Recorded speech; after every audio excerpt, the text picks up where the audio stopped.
This is Northwest Reports. I'm Sara Bernard. And I'm Maleeha Syed. This is the third and final episode of The Elephant in the Room, a 3-part series about Washington's Republican Party. As you know by now, Washington, like the rest of the country, shifted to the right in November's election. But unlike the rest of the country, it wasn't by much. It had the smallest shift of all 50 states. Now, as far as swings go, 0.2% is about as minuscule as you can get. So we're trying to understand what it's like right now for the GOP in a state that typically votes blue, but in a country that went undoubtedly red in the last election. The Republicans will take control of the White House, the Senate, and the House. All Democrats to every single statewide office. We also want to know where Donald Trump fits into all of this. In the first episode, you heard us talk with a couple of people who take a more moderate stance in the GOP. Conversations from right before the election. Then we have the Republican, far-right Republican, that says, you're not MAGA Trump either. You're not a complete Republican or a real Republican. In the second episode, you heard what it was like to attend a Republican watch party in Bellevue on election night. Donald Trump is winning the popular vote by more than 4 percentage points.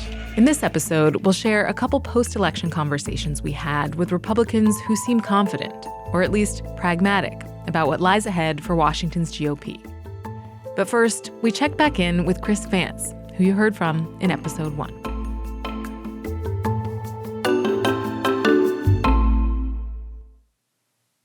I guess I'll just start by asking you, Chris, how are you feeling right now? Are you feeling surprised? Oh, absolutely. Yes. No one saw this coming, including the Trump campaign. Absolutely no one. Just a refresher, Vance is a former state GOP chair who left the party in 2017 and isn't sure of his current political home. This year, he worked as a Republican for Kamala Harris and was pretty sure she would win the election. When we were looking at the turnout on the day of the election, Democrats were thrilled.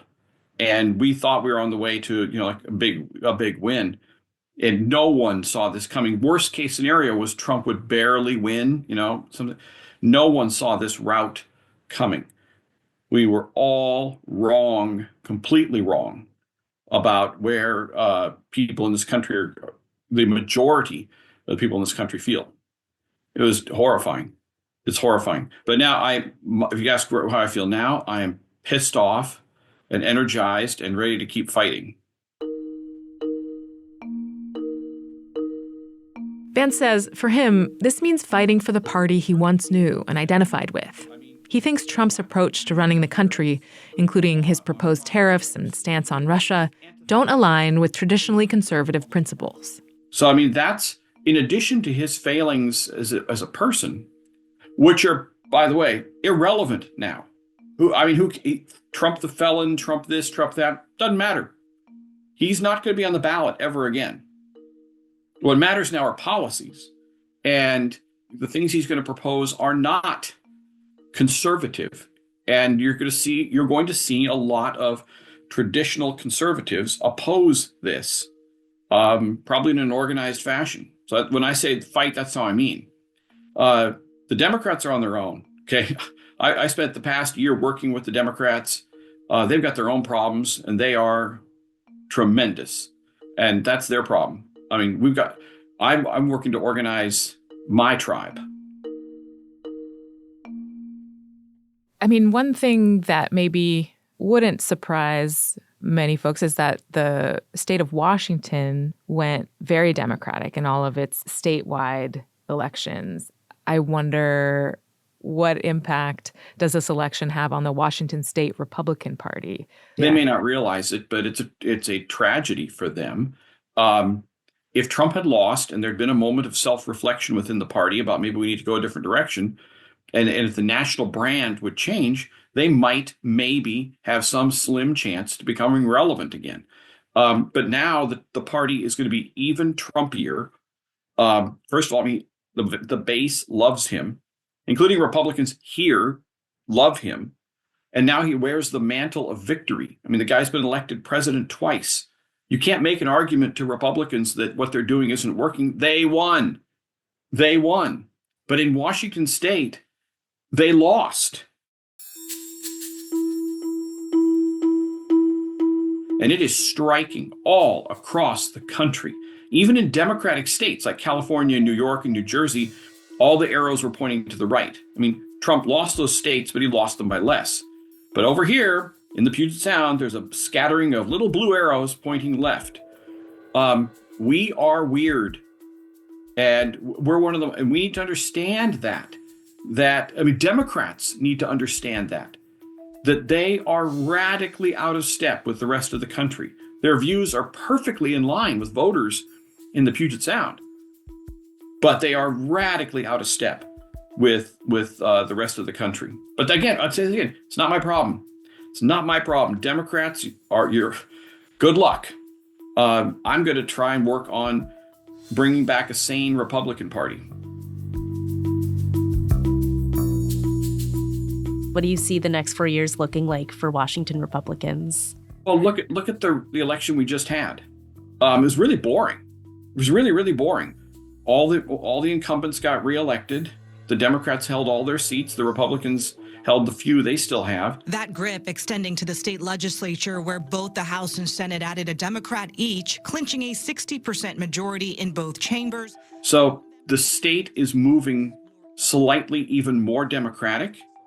And so Republicans will be in the minority with no hope to get out of it.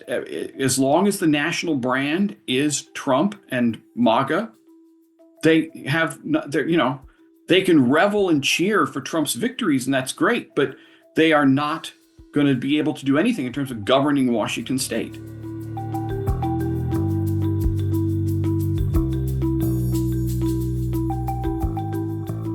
So Vance isn't feeling great about Trump's reelection, but we did talk to a couple of Washington Republicans who are more upbeat about the next 4 years. First, we talked to a Ferry County commissioner who, in stark contrast to Chris Vance, supported Trump from the very beginning. In fact, he claims to be the first elected official west of the Mississippi to endorse Trump back in 2015. Well, my name is Brian Danzel. I am currently a county commissioner. Before that, I was a Washington state senator for 4 years. I was a presidential appointee in the Trump administration in 2017 through 2021. And then I am now back in the county commission. I'm also a failed candidate for the 5th Congressional District here in Washington this year. And so we caught up with Danzel a few days after the election. As you can tell, he's worn many political hats, from Washington state to Washington, D.C. He says his early support of Trump paved the way for his role in the first Trump administration. So I endorsed incredibly early and wrote him a letter. Long story short, Trump called me. The guy called me, got my letter, and he called me on the phone. I was sitting there, like I said, and he said, boy, it takes a lot of courage. I've been getting beat up for what I said here after he came down the escalator and gave the spiel. Not very many people are feeling the way you are. Would you like to come to work for my campaign? And I did, and I said yes, and I was appointed when he was elected in 2016 to the Department of Agriculture, where I was an advisor to the Secretary of Agriculture, and I worked a little bit of time with the National Economic Council, and it was pretty cool. It was an interesting thing to be able to... And Danzel has been on board with Trump ever since. When he ran for Washington's 5th Congressional District this year, he was endorsed by the state Republican Party during that contentious convention. He lost in the primary, but that hasn't slowed him down. We wanted to know what first drew him to Republican politics. It's kind of interesting. I don't think I didn't go to party meetings or anything as a kid. I think really more than anything, I come from a family of small contractors and business owners, and we live in an area where there just wasn't a lot extra, you might say, during the downtimes. And so I truly believe this. I think that my conservative philosophy really came from the real need to be conservative, I live in a pretty impoverished, real rural part of the state. And so it's the same story for a lot of folks in this neck of the woods, I would say. But that's how I got my beliefs, was just seeing a struggling small business owner, a construction guy that was incredibly talented and really intelligent, but, not a 4-year college educated, and just kind of the hurdles he had to overcome when it came to some of the state regulations and stuff. When I got into politics, I didn't even know who my elected officials were, to be honest with you. It was kind of like, if you can't beat them, join them. And then you get to know more of the issues and more of the things that confront your constituents at that level. And sooner or later, people come around and ask you to run for the next one, During our conversation, it was pretty clear that Danzel is not a fan of how politically polarized things have gotten in recent years. He says he's got loved ones on both sides of the political aisle, and that includes family. What's interesting is my mom is a New Deal Democrat. When I first ran for office, you'll get a kick out of this. I didn't even know if my own mother would vote for me. Wow. My brother, I think, is a Democrat. We don't really talk about it very much, but it's not the all encapsulating thing. I think it's just, this is a political contest. And I kind of put it in the same realm as it's like you want the Seahawks to win so bad on Sundays. And then if they don't win, you're devastated for a little bit, but then Monday comes along and you're good to go. One of the things about Republicans in Washington state is that we've been getting our butts kicked for so long that you almost kind of learn to roll with the punches a little bit, because you have to develop a little bit of a sense of humor, or else how do you continue onward, right? It's an interesting dichotomy, and a perfect thing to be able to point to is that the Republicans in this state on a statewide basis feel probably like the Democrats in this state do at the national level with the election that just took place. I'm sure there's a lot of folks that are severely disappointed in the outcome for president. And just like I know there are people in my midst that are severely disappointed that, for example, Governor-elect Ferguson was elected. But you know what I say? Just like I'd ask people to have a little bit of hope and not throw the baby out with the bathwater on the national elections, I've been asking my fellow Republicans and statesmen and women to join me in rooting for Bob Ferguson. I believe the years that you were actually in the state Senate, there was a Republican majority in the state Senate from 2013 to 17. Yeah, I was never in the minority when I was in the Senate. And it was awesome. You know what it forced us to do? It forced your government to work. It forced us to have to work with the other side. And I think we wrote more responsible budgets because of it. And I think we got more buy-in from people throughout the state. So that was interesting watching that work. I've said for many years I'm a Republican, but my best leader in the state Senate was Rodney Tom, who's a Democrat. And, I can go on and on. There's a lot of them that on the I-5 corridor that, didn't vote exactly how I would vote because I'm a tad bit more conservative. But you know what? I think it was it was a great exercise for me personally, because you had to learn to give and take. Why do you think for that stretch of years there was a Republican majority in the Senate? And then why hasn't it happened for a while before or since? I'm just curious what you think about that. Yeah, well, absolutely. What happened before that was that we said, listen, we've had one party rule in every single part of government for 40 straight years. And there's no surprise to us why there's a funding shortage for the McCleary, for the schools. There's no surprise to us with that just one track thinking that we're having problems with crime rising and some of the property thefts. But what I think really happened was that the major thing that happened in the last decade was Donald Trump. I think that the folks in this state especially vote top of the ticket down, not bottom of the ticket up. And so when that's kind of the mentality, I think that it doesn't matter if you were the second coming of the Holy One and you came down and said you were Republican. If Donald Trump's running at the top of the ticket, I don't think you're getting elected in the state of Washington.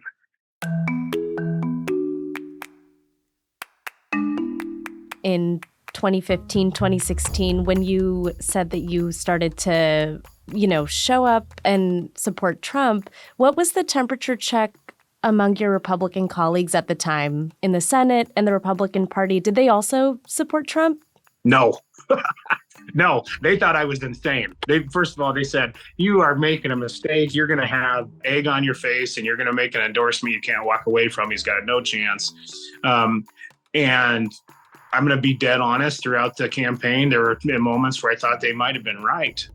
We know now that there was a lot of flawed polling, and that come to find out, if you just continually, call people racist or misogynists or xenophobes because they want less taxes and a stronger border, a lot of times they might take offense to that. And I think that that's kind of what was more at play than people really, not necessarily supporting every single word or gesture or moment that came out of President Trump's mouth. I did feel that a lot of people kind of shared my frustration, which was just we needed someone that wasn't from politics because we'd seen it on both sides. What was it like for you at that time working with other Republicans when you kind of have this division in the middle over Trump? Or did it impact you? No, I think you can probably tell from me. I'm pretty easygoing fellow. So like, even if somebody gave me a hard time about it, it was just, I kind of let it roll off my back. For me, I just don't believe in hero worship. So when I like someone, I can really like someone or appreciate someone without becoming a fanboy, or whatever. So there was never any animosity. It was more like a ribbon, it's more like, Danzel, I think you're crazy. While Danzel says Trump's first election did make it a lot harder for Republicans to win in Washington, he's less convinced that the president-elect has influenced the state GOP internally. What's the impact that you've seen from Donald Trump on Washington's Republican Party? Oh, not hardly anything. Like historically, you have to go back and look. We were not winning elections ever. So, this is the same question that came across with the gubernatorial race this year and the previous year. Like, do you think we can get there or whatever? And it's just really hard to buck the trends. It's pretty Democrat here. You just got to accept that and accept that landscape.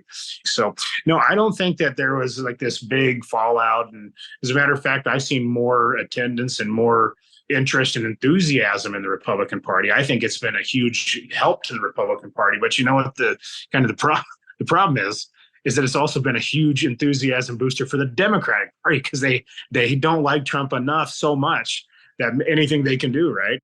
You were saying, of course, and the data shows, it's so tough, it seems like, to get Republican candidates elected statewide. What strategy do you see going forward? We've got to actually listen. We're not very good listeners. As one of them so I'll ask you a question. I was considered one of those. I was considered one of those endorsements that was way too conservative. Do I seem to you as if somebody that's completely unreasonable? If we really want to see change, we have to go out and we have to be able to articulate why we think that we would be better stewards of people's taxpayer dollars and able to earn their vote. And we just haven't done that. We've relied on television ads and kind of our historical alliances, people that have always been with us. If there's anything the state Republicans can learn from Trump, it's like go after the minorities. Go try to make a case. I don't think we feel like we've made a case to anybody and try to get folks from the Latino American, African American, Asian American communities. There's no real kind of game plan there. And so I guess I would just say that we could learn a lot from that and probably be going about it in a different way because we know that President Trump's policies and his personality aren't popular here for the folks, especially in the liberal part of the state. But I think that would be the way that you do it.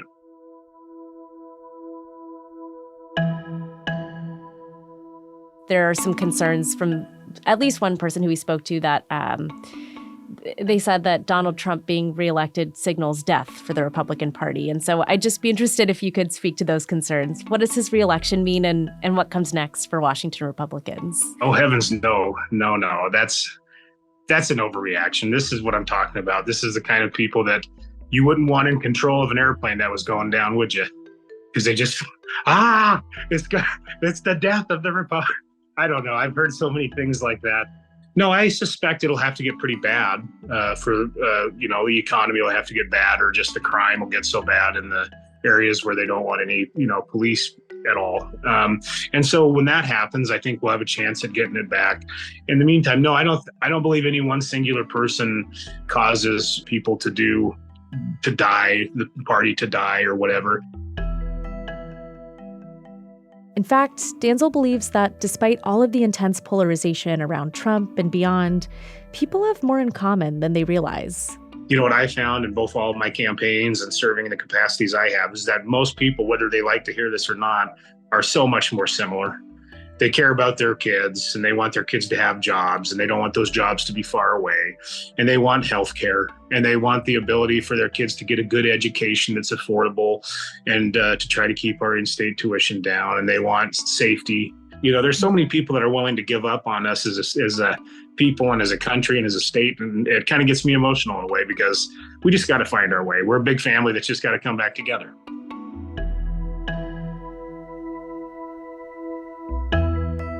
This kind of reconciliation may seem out of the question right now, in Washington or across the country.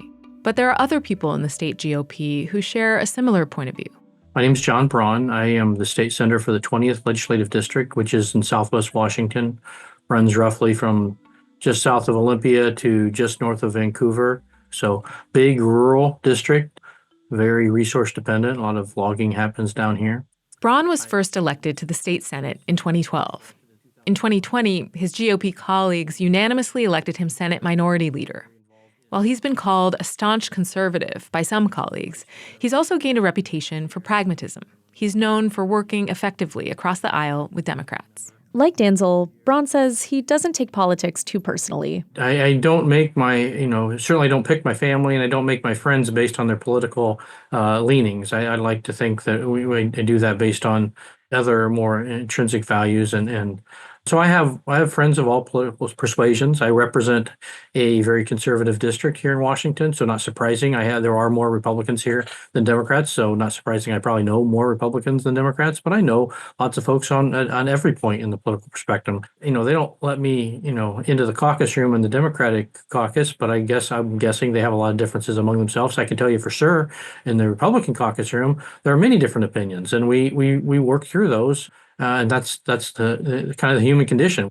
I personally know very few people, in fact, maybe no one, who is conservative and or moderate on every single issue. I mean, if you talk to them long enough, you find that in certain places they have different views. And so I don't really buy into this person is more conservative than that person. I certainly don't claim to be more conservative than others. I think I am. I do have conservative views on many things, but I also think I'm very pragmatic on a lot of things, and I'm mostly focused, regardless of politics, on solving problems for our fellow citizens.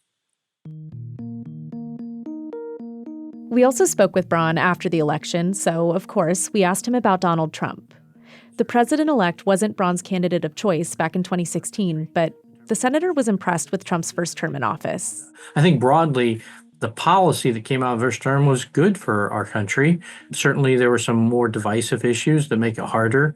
He has been enormously unpopular here in our state, and that's made it very difficult for Republicans. I mean, there's a very kind of canned hit piece for the Democrats as they're running elections against Republicans to wrap Donald Trump around them, and particularly in the suburbs, particularly with certain groups of people, that has been very effective. And I think that's been hard on our state. It has led to an imbalance in public policy that's really led us in some bad directions. When you look at some of the policy put in place in 2021, having to do with public safety, that really led us down a bad path in terms of drug access and drug overdose, in terms of crime in our state. So I'm not blaming all that on President Trump. I'm just saying because he's not been particularly popular here in Washington, it's been hard to keep a balance in the state legislature and has led to one-sided policy that's not been good for our state.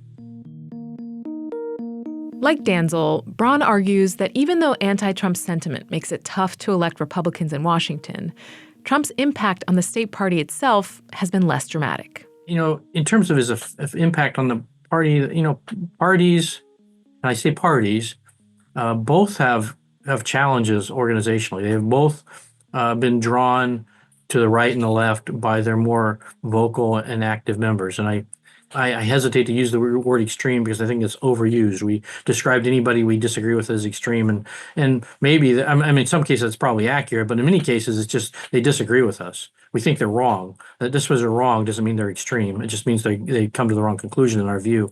But it has pulled our society in two different directions, and in a smaller scale, it's pulled some of our party in different directions. But I'd caution to say that is driven directly by President Trump. Braun says Republicans have a lot of work to do if they want to start making gains in Washington.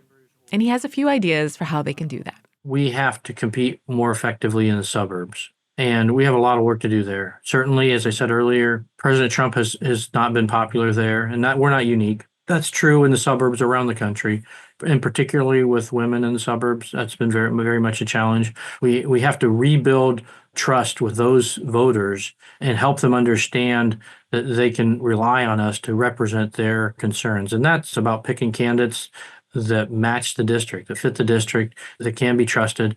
That's on us. We got to go do that. And sometimes, we have trouble there because in Washington, where, with the primary system, it runs pretty late, and it's, anybody can run. That's their right. I don't begrudge them that. But if we're going to be successful in getting the candidate through the primary who can be competitive in the district, we got to be really focused on that.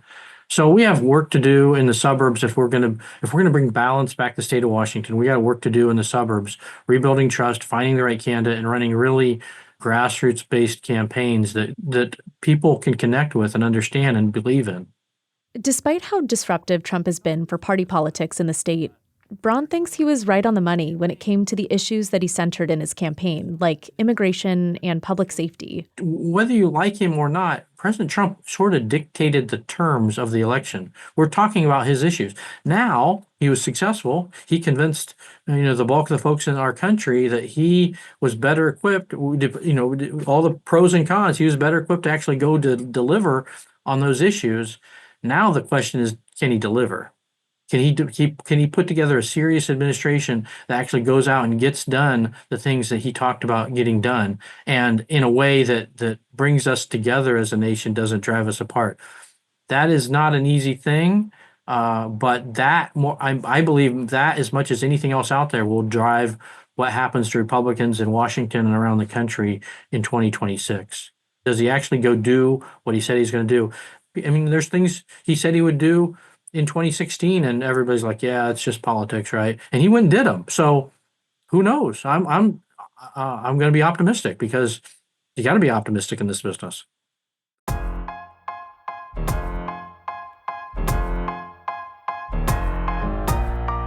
Optimistic.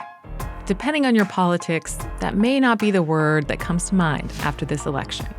And yet, it's something that a lot of Washington voters are feeling in this unique moment. Some Democrats are celebrating the local wins despite losing big on the national stage, and some Republicans see Trump's reelection as a victory lap, even though the statewide races didn't go their way. And why didn't any of those races go their way? That's what a lot of local Republicans are asking themselves right now. Do we need to nominate much more middle-of-the-road candidates that will have more statewide appeal, or should we shift back to the right and run more conservative candidates? Huge tug of war. There's a long history there, and it's complicated. So much more complicated than we could ever cover in a series like this. But it seems pretty clear by now that Trump and Trumpism are at least some of the biggest elephants in this room. Meanwhile, election cycles roll on. All 10 of the state's congressional district seats will be up for grabs in the 2026 midterms, as well as over 100 seats in the state legislature. What's next? Does this election mean death for Washington's Republican Party? Or are the 2024 results just business as usual for a red minority in a blue state? Will the state GOP roll with its usual punches, or face a reckoning?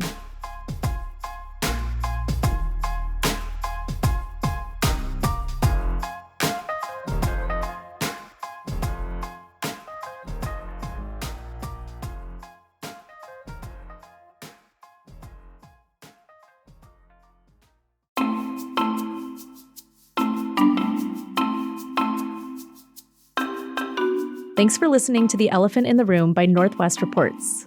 This is the final episode in the series, but stay tuned for another series on a different topic in a few months. This episode was reported and produced by me, Maleeha Syed, and Sara Bernard.